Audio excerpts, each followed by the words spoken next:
कभी सुना है आपने 30 से 35 साल की उम्र और उसके पास 45 से ज्यादा सब्जेक्ट में पोस्ट ग्रेजुएशन की डिग्री हो? यह पॉसिबल है।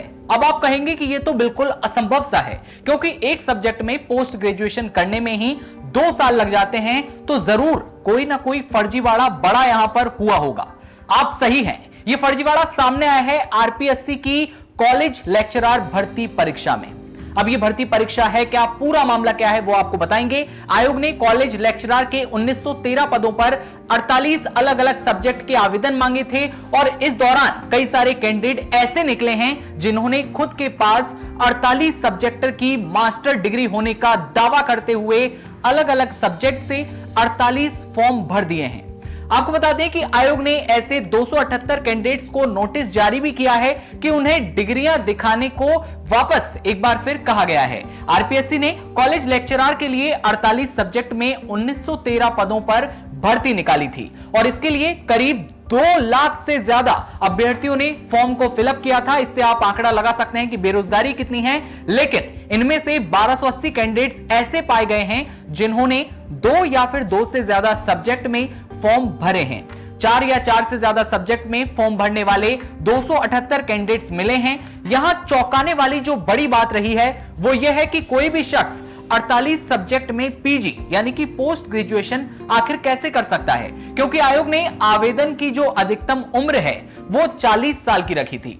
अब भाई 40 साल की उम्र रखी थी तो एक सब्जेक्ट में पीजी करने में 2 साल का समय लगता है और उस हिसाब से 48 सब्जेक्ट पीजी करने के लिए 48 सब्जेक्ट में 96 साल लगेंगे, 96 इयर्स। करीब 17 से 18 साल की उम्र में कोई भी ग्रेजुएट हो जाता है। ऐसे में कैंडिडेट्स के सेल्फ डिक्लेरेशन को अगर हम सही मान लें और उनके सेल्फ डिक्लेरेशन को सही मान लिया जाए तो क्या आवेदनकर्ता की उम्र 115 साल के करीब होगी, जो कि संभव बिल्कुल नहीं है। दूसरा, कॉलेज लेक्चरर के लिए पीजी के साथ साथ जो है एनईटी या फिर एसईटी या पीएचडी होना भी अनिवार्य शर्तों में से एक माना जाता है। तो उम्र क्या हो जाएगी, आप खुद एक बार सोचकर देख लीजिए। आरपीएससी सेक्रेटरी रामनिवास मेहता का कहना है कि आयोग की ओर से परीक्षा आवेदन की जांच की गई और मैनेजमेंट इंफॉर्मेशन सिस्टम एमआईएस में वन टाइम रजिस्ट्रेशन के जरिए या फिर कहें कि वन टाइम रजिस्ट्रेशन के नंबर डालकर यह पता किया गया कि किन कैंडिडेट्स ने कितने सब्जेक्ट में आवेदन किया। यह पता इसलिए किया गया ताकि उनको परीक्षा सेंटर में आवंटित जो है उन्हें किया जा सके। यहां पता चला है कि 1280 कैंडिडेट्स ऐसे निकले हैं जिन्होंने 2 या फिर 2 से अधिक जो सब्जेक्ट्स होते हैं, जी हां, 2 या 2 से अधिक सब्जेक्ट्स के लिए आवेदन किया है। यह बात पता लगता है और चौंकाने वाली बात यह थी कि 4 या फिर 4 से ज्यादा सब्जेक्ट में आवेदन करने वालों की भी एक लंबी लिस्ट निकलकर सामने आती है। 218 कैंडिडेट्स चिन्हित किए गए जिन्होंने 4 से ज्यादा सब्जेक्ट में आवेदन भरे थे।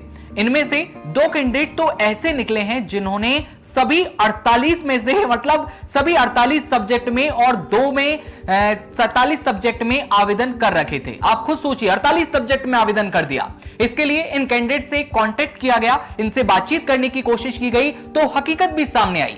कई आवेदनकर्ताओं ने 3 सब्जेक्ट में ही पीजी कर रखा है, लेकिन आवेदन 47 सब्जेक्ट में कर दिया।